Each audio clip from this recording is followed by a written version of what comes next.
Hello there, welcome to another episode of World of Warships with Ungainly Titan. This is going to probably be the last PC World of Warships for a while. I should, by the time this video is out, be starting my exploration of World of Warships Legends. And my, I suppose, non-World of Tanks videos will probably be dominated by World of Warships Legends, I hope, over the near future. I hope that I'll enjoy it and that I won't have any problems with it. I'm sort of looking forward to it. So we'll see how it goes. There's some people have already videos out in the beta, and I've been looking at some of them. It's look different from World of Warships PC. I am, however, expecting that it'll play kind of similarly. Don't know how I will do it. Don't know what kind of player populations are. I hope that there'll be a decent amount of players, because I like the bigger matches. I don't particularly like World of Warships with small numbers.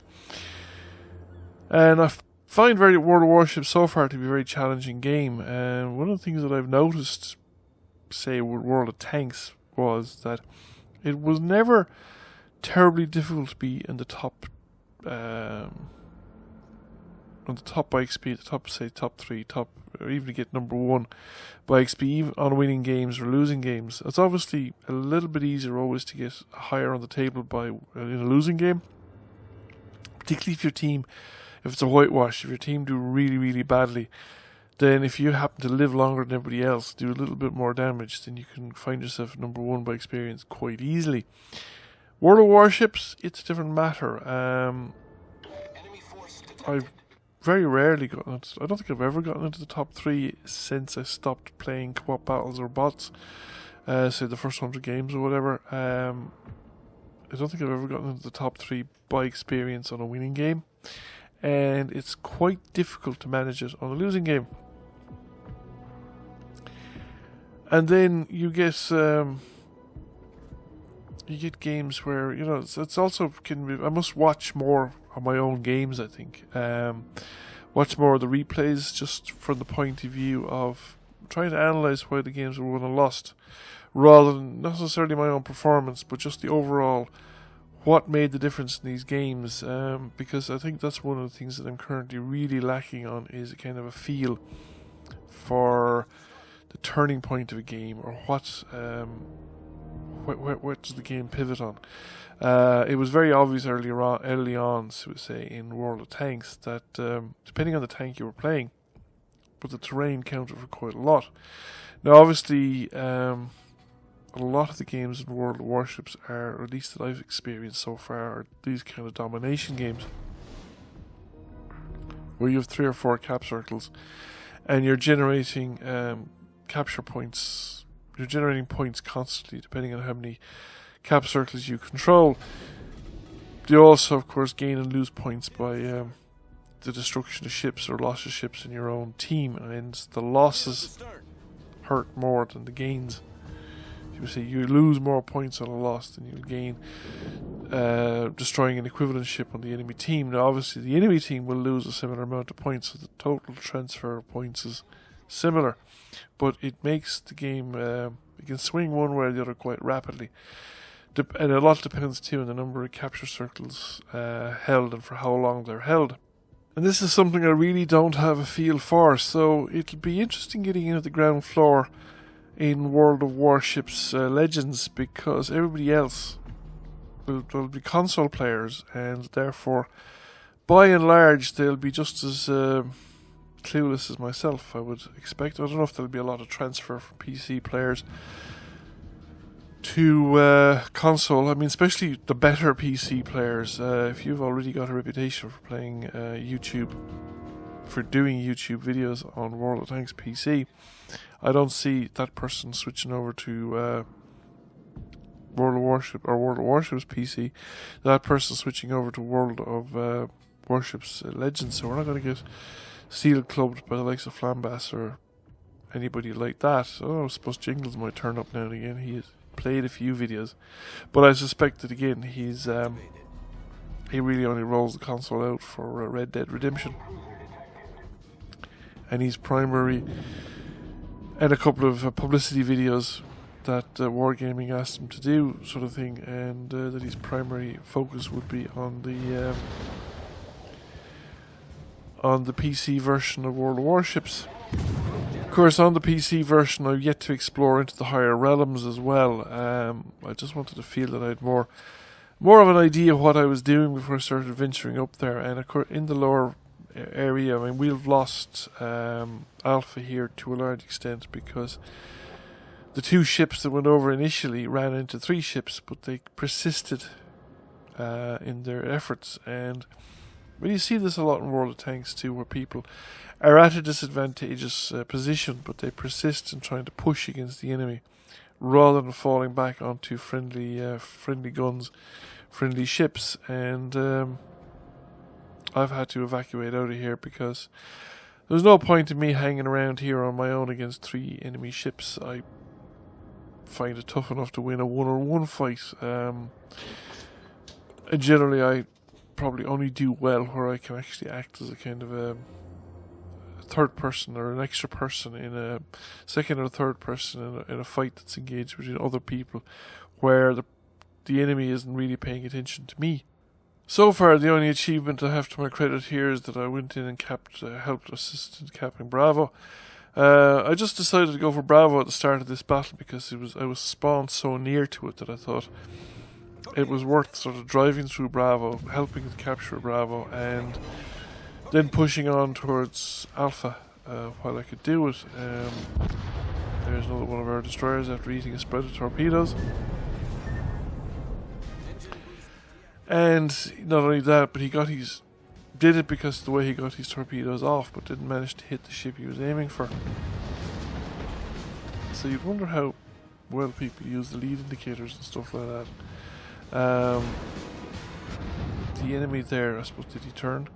Don't know, because he's sailing broadside onto me, and I mean, I've got my spread of torpedoes off. I mean, it's not like he doesn't realise we're destroyers and we fire torpedoes at people. But anyway, he sailed broadside on into my spread of torpedoes and ate the whole lot. However, I got to run away again because there's that destroyer behind me, and he's kind of got the advantage on me at the moment, and he's firing torpedoes at me as well. He looks like he's firing wide spreads. The team, however, has collapsed. We're down to what, 5 ships? We've got half the number of ships of the enemy. We're about to lose Charlie. We're still hanging on to Bravo, and if we don't capture Alpha and get rid of this ship pretty soon, well, we're not in with much of a chance, really, I think. So I've got to come back around. I have the cruiser supporting me. Now, this cruiser spent a lot of the game sort of sitting around waiting to see how things would unfold, and I think that has cost us as well, because I think we had 2 destroyers hanging around on Bravo for a while doing nothing, and this cruiser at St. Louis behind me was sitting more or less where he started out without moving until he's come over to this side to support this side. Rather late in the game, I think we could have done with him from the get-go. If he'd been here at the start, we might have won this side of the battle, or at least won it by now, in which case we might have a couple more ships on our team and be in a stronger position to take this side. So yeah, it's one thing persisting again, what do you call it, people persisting against poor odds, but also I think just again, bringing your guns into the game early, just like in World of Warships, is actually equally important. Now I'm firing a wide spread of torpedoes. I wasn't really aiming for the battleship there. I wanted to actually spread the torpedoes into the smoke screen. If nothing else, to give the destroyer and the smoke screen something to worry about, other than shooting at the rest of us. Now, I think I made a big mistake here. I turned away, and in hindsight, I think I should have turned into the enemy battleship, gotten myself closer, and there was a much better chance that my torpedoes would have hit their target, because I'm firing at the edge of my torpedo range, and I mean, he's right at the edge of my torpedo range, so if he moves away from me at all, he's going to be outside the effective range of my torpedoes. I'm kind of dependent on the enemy battleship moving towards me, but he's engaging with the St. Louis. He's not bothering me at all, so the likelihood is that he's moving away from me, not towards me, and the further away I'm getting, of course, the less effective. I mean, those torpedoes are on target. they just didn't make it. They came damn close. So if he had sailed towards me even a little bit, or if I had swung in towards him and launched those torpedoes when I was sailing towards him, I would have hit him and probably sunk him by now. Because he would have taken a couple of those torpedoes. Anyway, we have to, I suppose by these things we learn, I have to get a bit better at my torpedo strategy, because the other advantage at the time is that he's been completely ignoring me, so I would have been able to turn in towards him, launch the spread of torpedoes without coming under fire. Now, the St. Louis is also running out of sea room. He's up against the edge of the map and he's pinned into the corner with the battleship, and the other destroyer is coming back to join us. So we've managed to set a fire. I don't seem to set these too many fires. Some people seem to be able to set fires a lot of the time, but I never seem to be able to set too many fires. Now, admittedly, I'm working my way up through the captain's skills, and I'm not 100% sure that I'm optimal in terms of the skills that I'm choosing. I know the one's sort of inertial fuse, where you, what is it, inertial fuse something, I can't remember what it's called, but it's the one where it gives your high explosive shells some bit of extra penetration, so they become more effective, particularly against the more lightly armoured enemy ships. That's like a 4th level skill. It takes I don't know, 3 or 4 points to buy it, and that means you'd have to have you know, each skill rank, each level as they go down, take more skill points to purchase. So all my torpedoes have missed so far, but this last spread should be effective because he is now very close, and he's sailing. He didn't change course there. He didn't try and sail into the torpedoes or slow down or anything like that. At this stage, though, the game is effectively over. I've been forced to turn away there by the incoming torpedoes now. I was at the edge of their range, but it has been, that's the benefit of the destroyer, because I have to come back around and, well, he's moving. I suppose he is in pursuit of me. St. Louis is still alive, but he's about to eat a spread of torpedoes, and it doesn't really matter game-wise because we're 144 points against 900 and whatever, 942. There's no way I'm going to win this game. There's no even way I'm going to. The game is going to go on long enough for me to kill this destroyer, even if I could hit him with anything. So all this destroyer really needs to do is stay away from me. I mean, we're all supposed to do as much damage as we can, but he, neither of us are likely to sink each other at this point in the game. He's at the outer edge of my torpedo range, I'm at the outer edge his, and although I'm chasing after him, so I'm sailing, more likely to sail into his torpedoes where he's running away from me, and therefore less likely to be caught by mine. So hopefully next Thursday I'm going to have a World of Warships Legends video to show you. I'll probably show something anyway, no matter how good or bad it is, depending on how we do, maybe a montage. But this is the Samson. I managed to get to number 3, which is the first time in a long time that I've actually managed to get this, and it's on a losing team. I think I've only ever managed to get to position 3 by experience on losing teams. Definitely need to improve my torpedo play. It's much better bang for buck if you hit with torpedoes.